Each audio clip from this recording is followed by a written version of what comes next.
Hello, everyone. It's Brad Kenny, Executive Artistic Director of the Ogunquit Playhouse. And I am thrilled to launch our new OPTV Checking In series with a dear friend and a two-time Emmy Award winner, Golden Globe winner, but family member of the Ogunquit Playhouse, someone who has been on our stage, I believe, more than 15 consecutive years. She's a member of my family and yours too. It's Sally Struthers. Hey, Sally. It's actually been 17 years, and this year would have been 18 years. 18 years. Wow. Well, here's hoping we have it this year, huh? I hope so. Yeah, we're looking towards it. We're sitting here in the spring right now, and we've had 17 years with you. We know we'll have many more. We'll celebrate multiple decades, but here's fingers crossed for a healthy 18th year too, right? Yes, my toes are crossed actually right now. It's so uncomfortable. I know. Well, you've shown us all your pretty limbers, so just keep stretching them in between the crossing of them. To give me an idea of how you're doing, and you guys you're in Los Angeles, right? You're in Hollywood right now. I am. I'm sitting in my backyard, which is someplace I never sit because I'm like a vampire. I only like it when it's dark. But for you, Brad Kenny, I bathe, I do my hair, I plucked out all the hairs on my chin. Wow. You know, that's huge. I shaved my legs. I flossed my teeth. Well, I put on my makeup. I put on something as my homage to the wonderful and incredible contributor to the arts, Barbara Bush. Oh. I put on my brooch. I wear a brooch every day, thanks to Cheryl Farley. I have a brand new brooch that I wear quite often. It looks great on my pajamas. Wow, a brooch on your pajamas. Wow, we'll have to talk about that. Well, thanks for the shout out to Barbara Bush. I mean, that's a big piece of my heart too. And I drove, getting a little bit of exercise with some family members, and we drove up to Kennebunkport, and it was so great to see. And I'm telling you that I drove by Walker's Point, and it was quiet, but they were working a little bit on the house. And I think there's going to be some new family members going out there. So here's That's very exciting. I love the Bush family. I think they're incredible. They've been really good to you and me and the Ogunquit Playhouse. Dear friends, and Barbara and George Sr. were certainly part of our family. Every time they came to see one of the shows that I had a chance to be in, they would always come backstage at intermission. They would blow the minds of the entire cast, and they would come straight to my dressing room, and we would take pictures and laugh and squeak and scratch, and they would go out on the stage and take pictures with the entire cast, and everybody was always thrilled with that. I agree. You're right. Real family members to us, and it's funny to think of them as world icons and all of that, and they were just dear friends as well, of course, but grandparents and parents, and we really got to see that and share that with them. So, Brad Kenny. Yes? I have someone here that would like to say hello to you. Okay, let's do it. Hey! It's little Brad Kenny. Hi, little Brad. How you doing, buddy? Little Brad Kenny. Wow. Hi, buddy. Happy do. With this broken. All right, hold on. I'm going to share. This is little Brad Kenny, everybody. He looks wonderful. Yeah, he's Hi, so little Brad. Debut. All right. Here's his cousin, Wesley. Hi, Wesley. Hi, buddy. You going to look in the camera? Okay. He's looking for squirrel. Buddy, is that a squirrel? Hi, do I get a squirrel? Look, a squirrel. Hi, Sally. A squirrel. All right, he's gone. You're in Hollywood. That's where your home is. And are you guys in LA under shelter in place, or what's going on there? Absolutely. You are. I think New York City and state was hit the hardest, but I think that Los Angeles runs a close second. Okay. And being in the age group that's most vulnerable, and then doubling up on that by having my lungs or my Achilles heel since I was a teenager, I've always gotten pneumonia or pleurisy or bronchitis. So it would not be a good idea for me to get this. So. No. And you're okay? Everybody okay there? You know what? I wouldn't be okay, but just like you, I have a dog, which really helps. Right. And my nephew and his wife and I all live together, Matt and Catalina and I. And Right. they are divine human beings, and they're Right. funny and they're smart. And so far it's great. We're not at each other's throats. We still find each other funny, and we still share stuff with each other all day long, and we make meals together. It's really, I couldn't survive without them in this house. I know. You have a really wonderful family around you. I miss you all. I wish I could be there with you. Well, we love you. They all want to be on camera with me, but I told them this was my moment. Mine.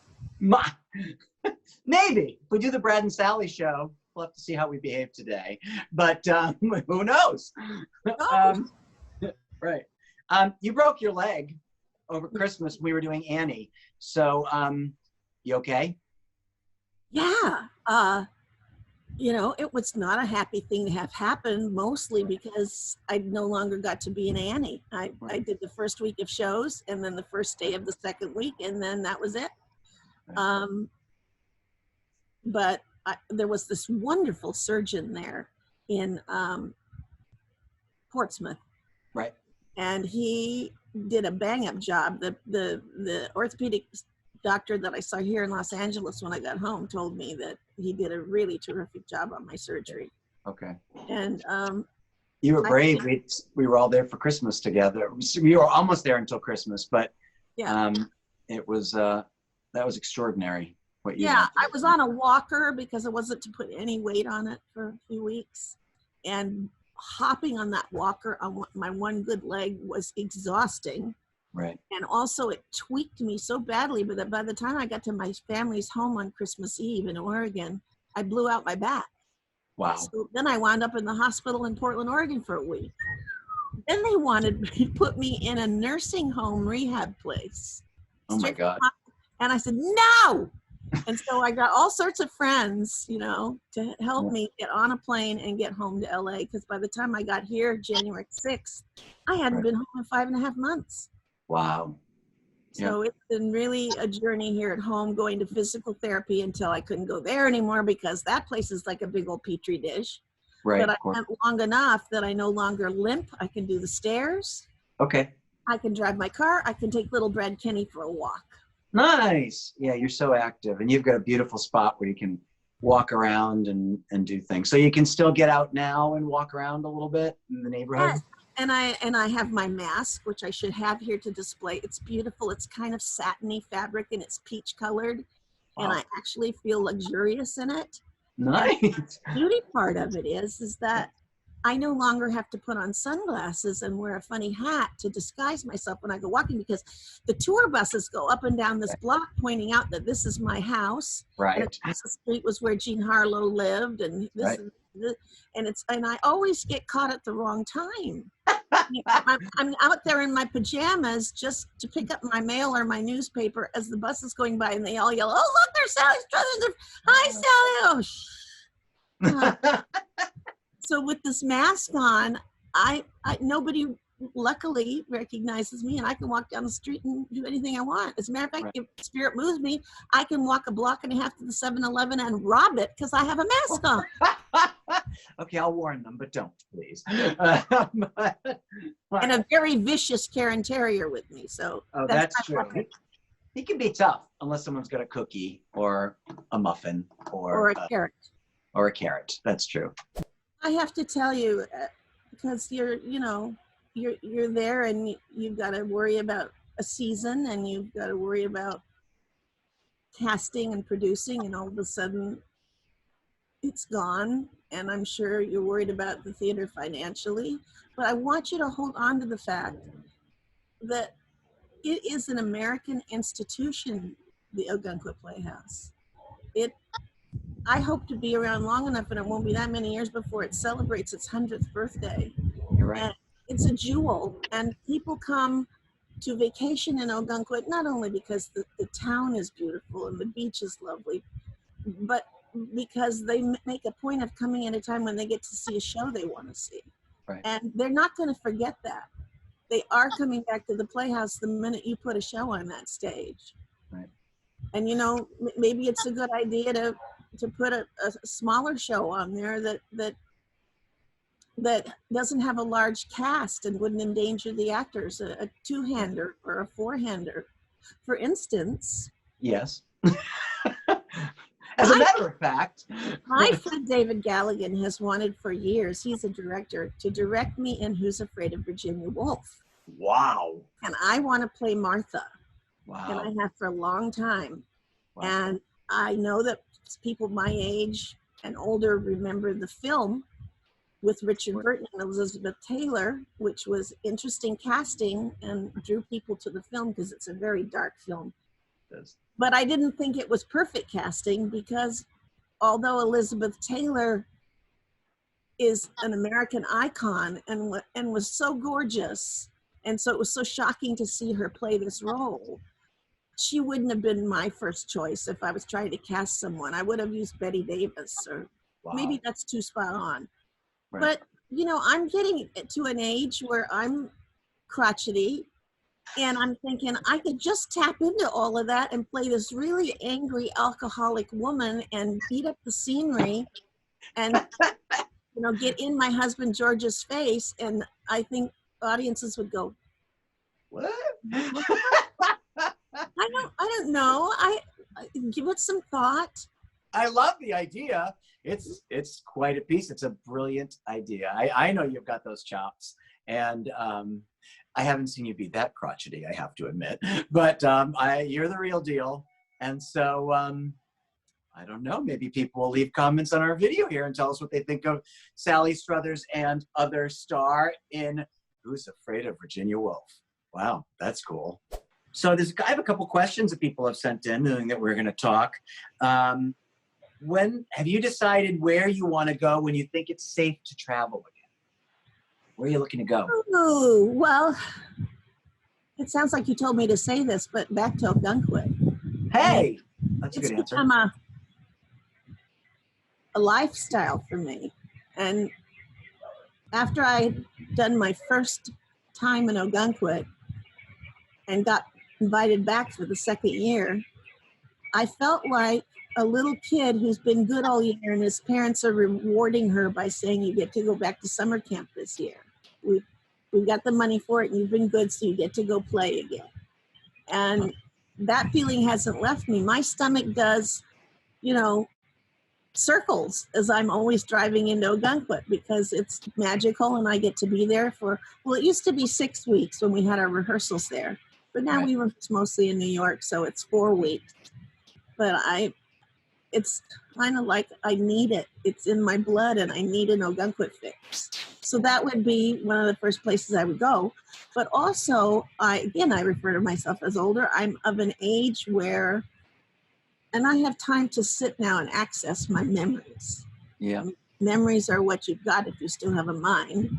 Right. And I think about the people that I love that I don't talk to often enough, friends I've made along the way that I feel that they're family.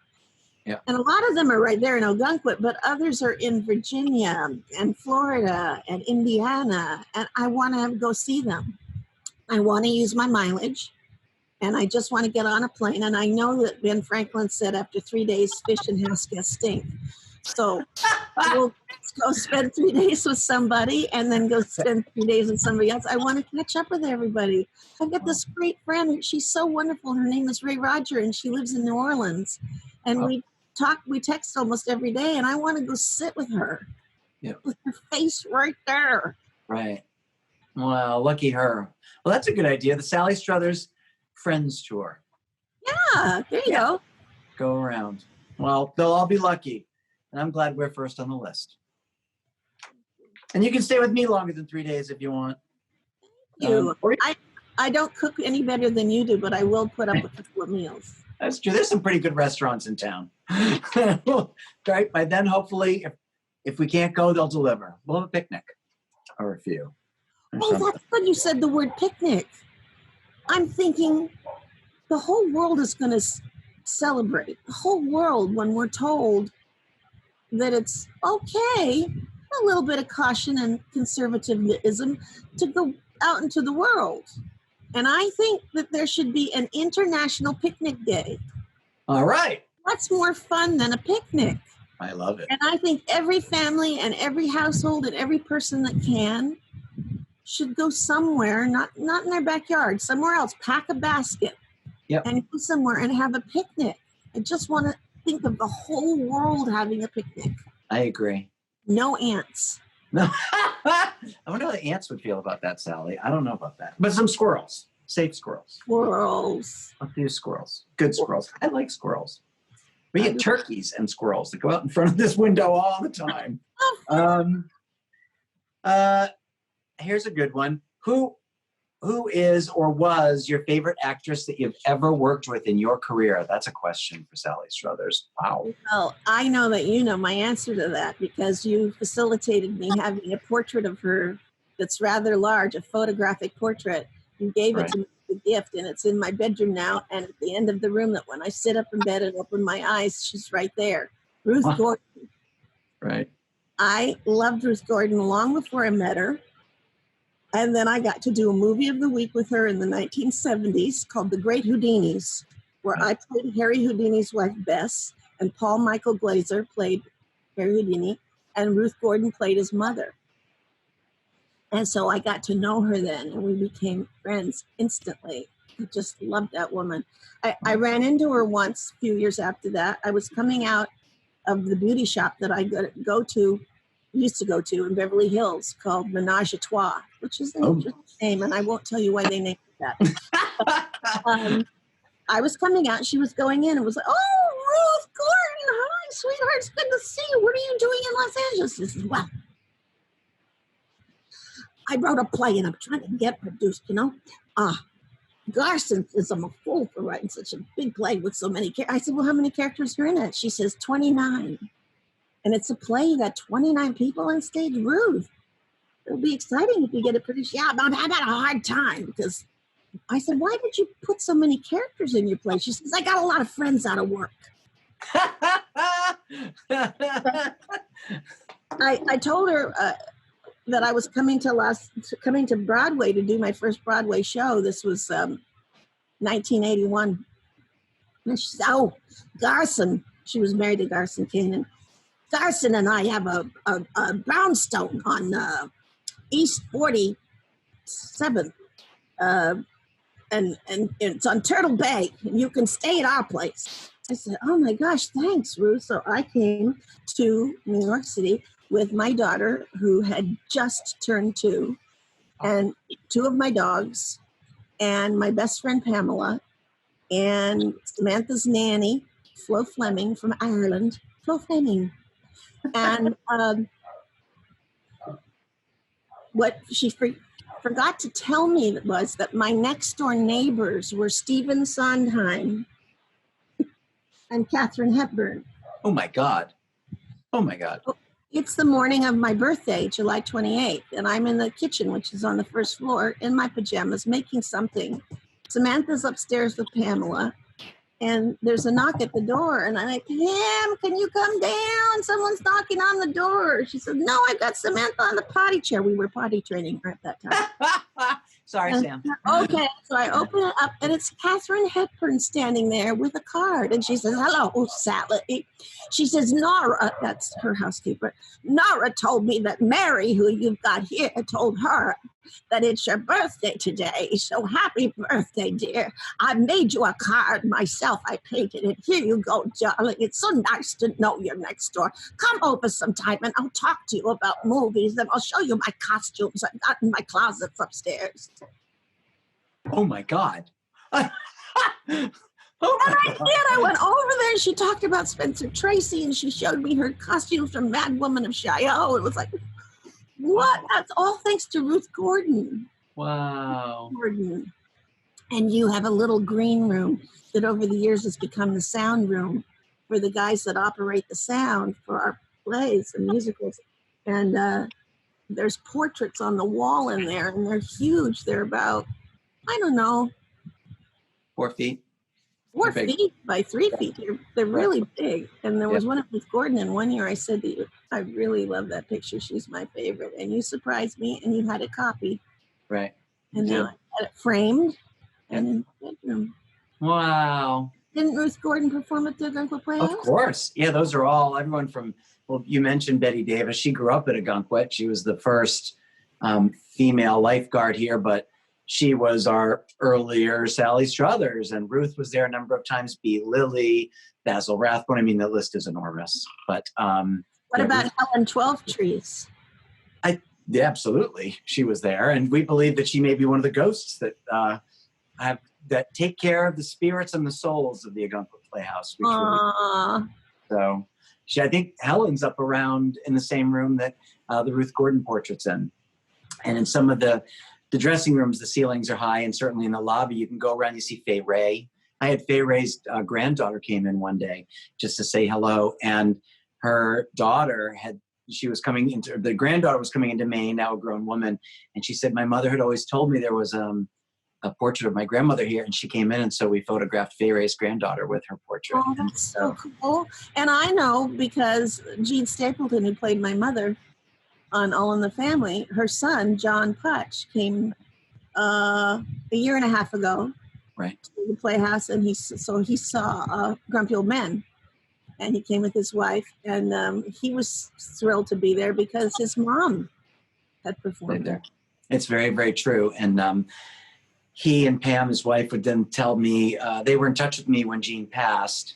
And I know that I had been with you in New York quite a few times when you were still visiting Jean near the end of her life. And so thanks to you, I felt close to them. And so when Jean passed, we dimmed the lights of the Playhouse in her honor after her time there. And they sent me a note, the Putches did later, just how much it meant to them. And so, thanks to folks like you and Ruth and Jean, we're, our audiences of today and those of us who are at the Playhouse are still connected. Yeah. And the family goes on. Why do you think you return to Ogunquit every year? If you could leave us with one thought, why do you return every year?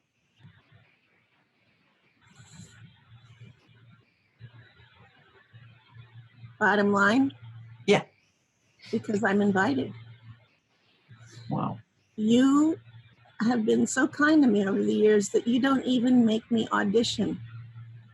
I can tell you how flattering that is to not have to try out for a part.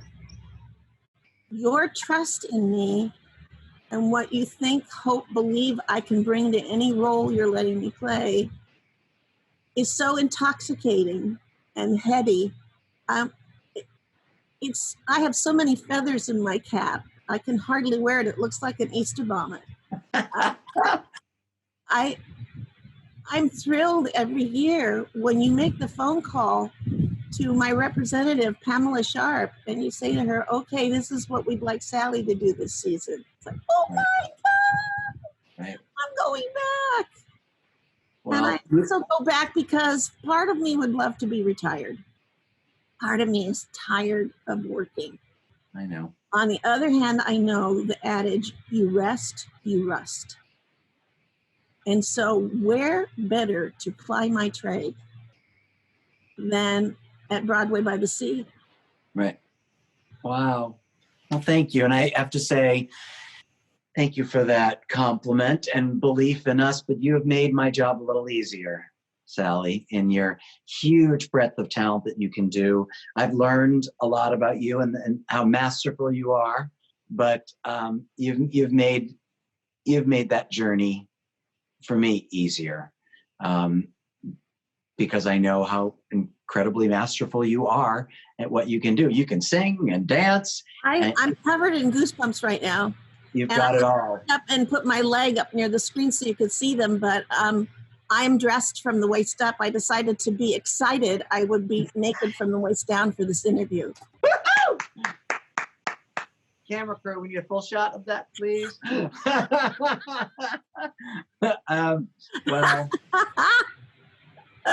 Well, thank you. I have my duck here with me. Nice. I have little Brad, Kenny, and my duck. Wow. This is Ronnie. Hi, Ronnie.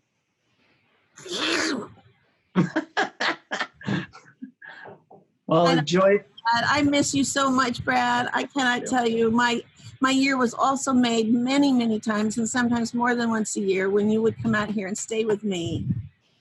And I feel like and I don't hear the blender going, making a smoothie in the kitchen anymore. Kale and spinach and a little bit of ginger. And yeah, no, you've been very fortunate. You've made me that one of the places that I feel most home, Sally. So I know where you're sitting right now, and it's certainly one of the most special parts of Los Angeles and Hollywood, and you're in a very blessed and special place. And I always feel so welcome there, and you've made so much of Broadway and Hollywood welcome in that home, and so many times. So thanks for that. And I look forward to when, well, you're probably here before I'm there soon, but I know I'll see you soon. And I'm glad you're taking care of yourself. So I love you. I'll see you soon. I love you. I'll sing for you now. I'll see you again whenever spring breaks through again. Time may lie heavy between, but what has been is past forgetting. These sweet memories across the years will come to me. So my love may go awry, in my heart will ever lie just the memory of a sigh. Goodbye. I just snorted. It's true, unadulterated happiness. And your song was beautiful. And then so funny at the end. So, well, I miss you. We'll see you soon. Pet the puppies for me. I love them both. Much love from everybody here. We're looking forward to seeing you. And thanks for kicking off our OPTV. That's huge. I'll talk to you soon, my love.